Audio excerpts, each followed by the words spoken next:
Film शुरू होती है कहंदाक की जमीन पर 2600 बीसी में। सदियों तक यहां सब ठीक था, पर जालिम राजा अहक्तोन के आने से सब बदल गया और उसने अपने लोगों को एटर्नियम नाम का एक ताकतवर पत्थर खोदने के लिए गुलाम बना लिया। अहक्तोन ने सब्बाक का ताज बनवाया ताकि वो एक खूंखार शैतान की ताकत पा सके। एक बूढ़े को एटर्नियम मिलता है और बाकी गुलाम राजा से इनाम के चक्कर में उसके पीछे पड़ जाते हैं।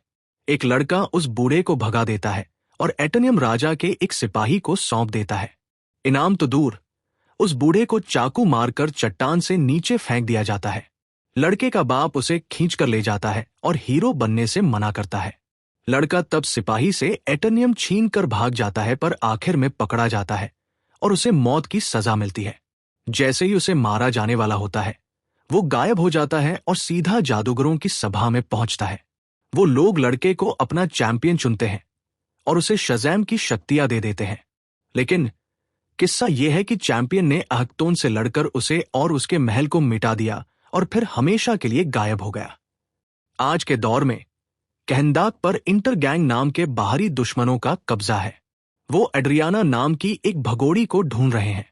एक चेकपॉइंट पर ड्रामा करने के लिए एक लड़का स्केटबोर्ड पर जानबूझकर एक सिपाही से जा टकराता है जो एक वैन चेक कर रहा था। वैन निकल जाती है और एड्रियाना दूसरी कार में सामने आती है।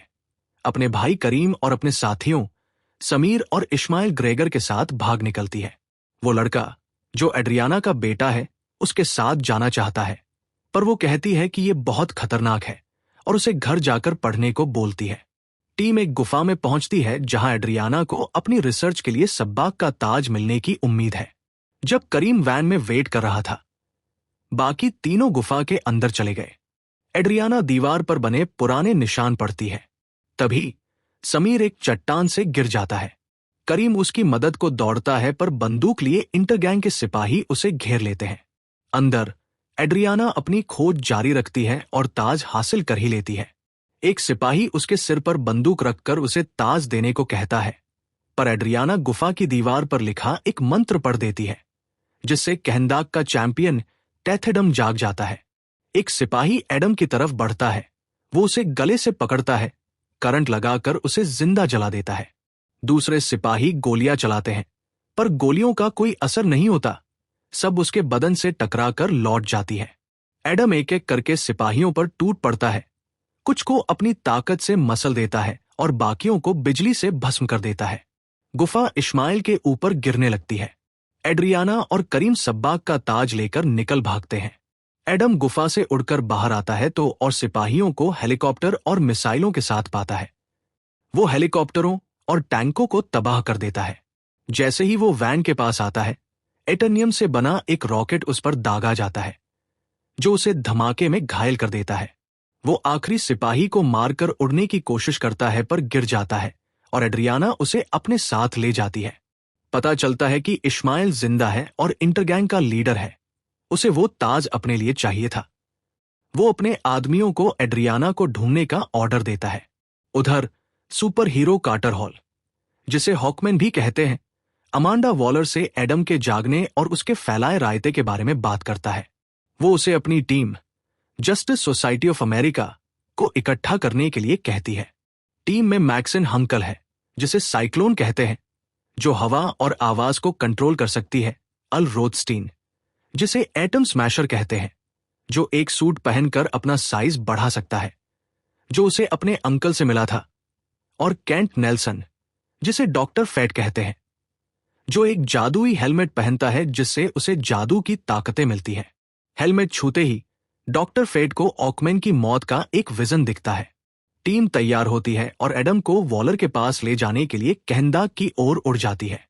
एडम की आंख एड्रियाना के बेटे आमोन के बेडरूम में खुलती है, जो सुपर हीरोज का दीवाना है और कहंदाक के चैंपियन से मिलकर बहुत एक्साइटेड है।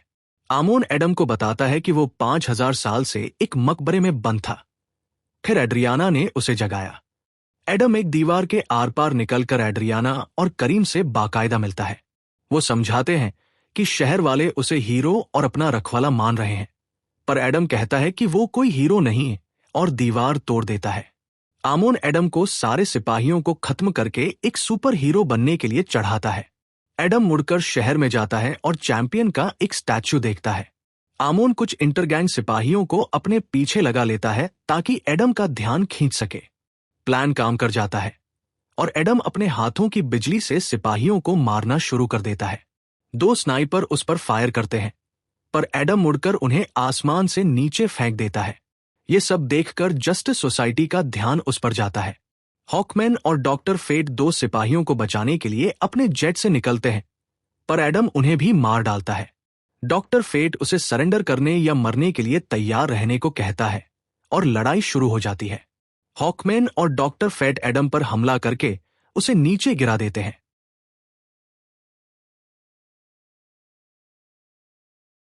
साइक्लोन लड़ाई में आती है और अपनी ताकतें इस्तेमाल करती है। जैसे ही एडम उस पर हमला करने बढ़ता है, एटम स्मैशर उसे जोरदार टक्कर मारता है। एडम हमले से बिना खरोंच के बाहर निकलता है। पास खड़ी भीड़ एडम को अपना चैंपियन मानकर नारे लगाती है, पर वो उड़कर चला जाता है। डॉक्टर फेट को पता चल जाता है कि एड्रियाना के पास सब्बाक का ताज है, तो जस्टिस सोसाइटी उसके पास जाती है। एड्रियाना उनसे भिड़ जाती है और कहती है कि जब इंटरगैंग कैंदाग पर कब्जा कर रहा था तब किसी ने मदद नहीं की और एडम पहला है जो सिपाहियों को वो सजा दे रहा है जिसके वो हकदार है। हॉकमैन कहता है कि किसी को मारना इंसाफ नहीं होता। एड्रियाना एडम को ढूंढकर उसे बताती है कि जस्टिस सोसाइटी से उसे उसकी असली कहानी के बारे में क्या पता चला। एडम का अहेक्तोन से आमना सामना असल में बदला लेने के लिए था। जब उसने राजा को मारने के लिए अपनी पूरी ताकत लगा दी तो वो बेकाबू हो गई, जिसने न सिर्फ अहेक्तोन और उसकी फौज को बल्कि कहंदाग के एक बड़े हिस्से को भी तबाह कर दिया। तब जादूगरों ने एडम को उसी गुफा में कैद कर दिया जहां वो उसे मिली थी। वो एडम को जस्टिस सोसाइटी से मिलने के लिए मना लेती है। इश्माइल एड्रियाना के अपार्टमेंट में घुसकर आमोन और करीम पर बंदूक तान देता है। उसे पता है कि ताज उनके पास है। करीम इश्माइल से तब तक लड़ता है जब तक आमोन भागने की कोशिश करता है, पर इसी बीच करीम को गोली लग जाती है। उसी वक्त जस्टिस सोसाइटी पहुंचती है और एडम से सरेंडर करने को कहती है। उनकी बहस के बीच एड्रियाना को आमोन का फोन आता है, जो बताता है कि इंटरगैंग उसका पीछा कर रहा है। एड्रियाना एडम से अपने बेटे को बचाने की मिन्नतें करती है और वो उसे बचाने के लिए फौरन उड़ जाता है। इंटरगैंग के सिपाही आमोन का पीछा करते हैं जब तक एडम आकर उन पर हमला नहीं कर देता। इश्माइल आमोन को पकड़ता है और होवर बाइक पर भाग निकलता है। एडम उनके पीछे जाता है, दूसरी होवर बाइकों पर बैठे सिपाहियों को मारता है और रास्ते में भारी तबाही मचाता है, जिसमें जस्टिस सोसाइटी भी उलझ जाती है। बदकिस्मती से इश्माइल आमोन को लेकर भाग जाता है।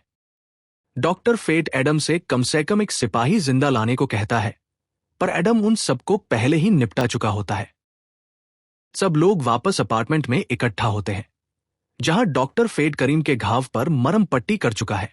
फेट एड्रियाना से कहता है कि अपने बेटे के पकड़े जाने या इंटरगैंग के हाथों अपने पति की पहले हुई मौत का इल्जाम खुद पर न ले। टीम पूछताछ के लिए 2 सिपाहियों को लाती है, पर एडम जानकारी उगलवाने के लिए उन्हें धमकाता है।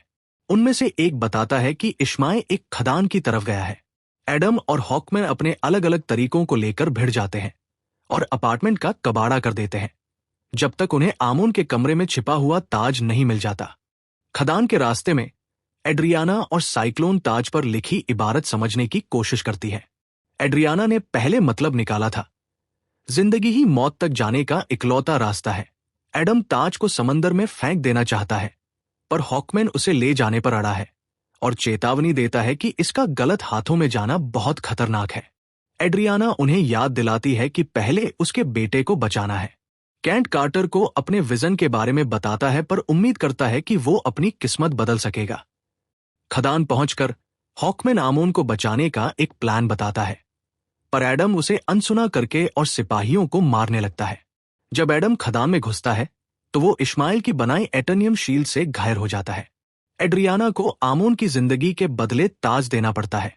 इश्माइल उसे लेकर बताता है कि वो राजा अहेक्तोन का आखिरी वंशज है और ताज की जानकारी उसके खानदान में चलती आ रही है। वो हुरुत का नाम लेता है। फिर इश्माइल आमोन पर गोली चलाता है, पर एडम इतनी तेजी से उड़ता है कि गोली पकड़ लेता है। उस टक्कर से एडम की ताकतें फट पड़ती हैं, जिससे इश्माइल जलकर राख हो जाता है।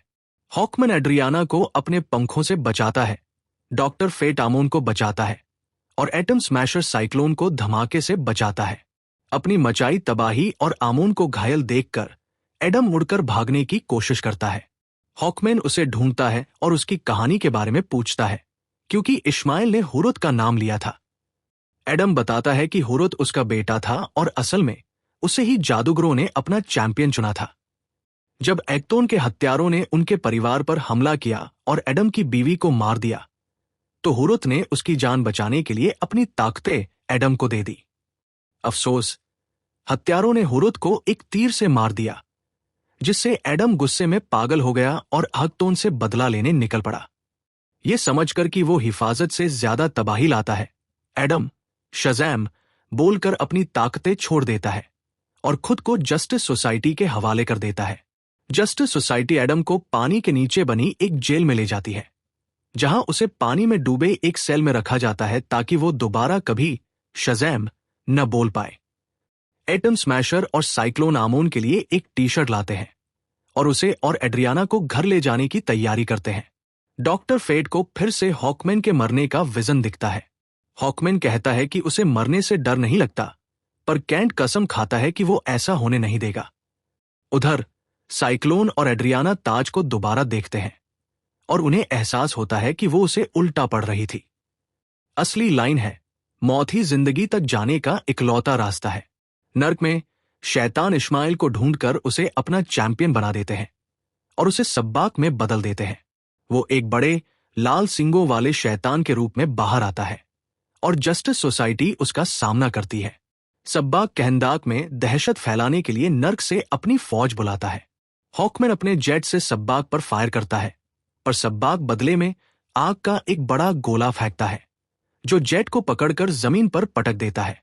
सब्बाक साइक्लोन और एटम स्मैशर को मारने की कोशिश करता है, पर डॉक्टर फेट उन्हें बचा लेता है। जस्टिस सोसाइटी के मेंबर सब्बाक से लड़ते हैं, जिससे भारी तबाही होती है, पर वो उसे हरा नहीं पाते। वो फिर एक साथ आते हैं, पर डॉक्टर फेट एक ढाल बनाकर हॉकमैन, साइक्लोन और एटम स्मैशर को लड़ाई से बाहर कर देता है। वो बताता है कि इसी तरह वो हॉकमैन को मरने से बचा सकता है। समझाता है कि उसके विजन में दिखा था कि उसकी खुद की जिंदगी आज खत्म होगी। डॉक्टर फेट शैतान से लड़ता है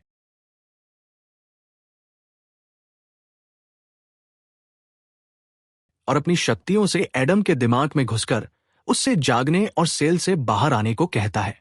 एडम जागता है और गार्ड से लड़ता है, जो उसे गोली मार देते हैं।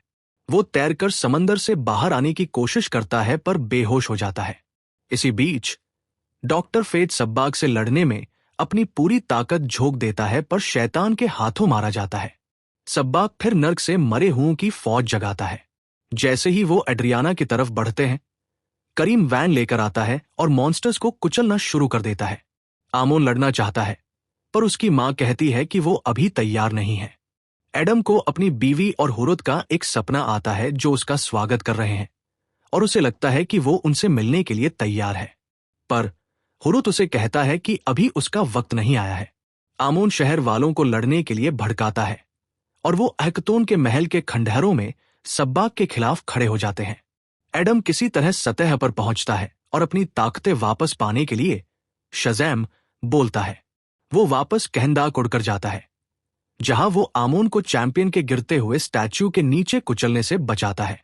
एडम और सब्बाक लड़ते हैं। शुरुआत में सब्बाक भारी पड़ता है और एडम से कहता है कि तू कोई हीरो नहीं है। हॉकमैन लड़ाई में कूद पड़ता है। सब्बाक हॉकमैन को भाला घूमता दिखता है, ठीक फेट के विजन की तरह, पर पता चलता है कि हॉकमैन शैतान को चकमा देने के लिए फेट के हेलमेट से अपने ही जैसे कई और रूप बना रहा है। एडम सब्बाक से लड़ने के लिए अपने अंदर के कातिल को जगाता है। विलेन को उसके सींगों से पकड़कर उसे 2 टुकड़ों में चीर देता है। इस आखिरी वार से बाकी की मुर्दा फौज भी खत्म हो जाती है। एडम जस्टिस सोसाइटी से अपने रास्ते अलग कर लेता है और कहंदाक के लोग नारे लगाते हैं, चैंपियन अमर रहे। एडम अहकतोन का सिंहासन तोड़ देता है और कहंदाक का रखवाला बनने की कसम खाता है। वो एड्रियाना से कहता है कि टेथेडम नाम बहुत पुराना हो गया है और अब से उसे ब्लैक एडम के नाम से जाना जाएगा। Please like and subscribe.